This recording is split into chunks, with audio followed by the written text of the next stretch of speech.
লজ্জা বস্ত্র লাগবে যে। হ্যাঁ, আমি এক্ষুনি নিয়ে আসছি। আচ্ছা, আমারও কি হয়ে গেছে? হ্যাঁ, আসুন। ও আচ্ছা আচ্ছা আচ্ছা আচ্ছা, থ্যাংক ইউ।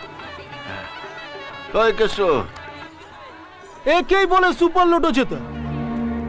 দুদিন আগে যাদের বাড়ির চাল কিনতে গিয়ে উনুন নিভে যেত, সে কিনা নিজের বোনের বিয়ে দিচ্ছে 2 লাখ টাকা খরচ করে।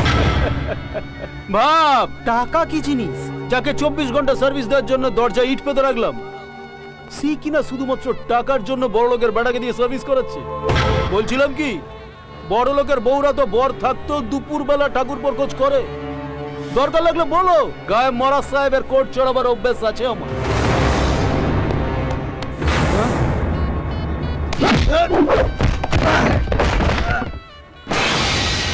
এসব আজে বাজে কথা বলার সাহস পেলি কোথায় থেকে?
আরে এরপরে মারলে তো স্ক্র্যাপ মাল হিসেবে মল্লিক বাজারও বিক্রি হবে না। এই মালকে বেচলে কেউ বাসনপত্র দেবে না। সিকিউরিটি, আই নিয়ে যা।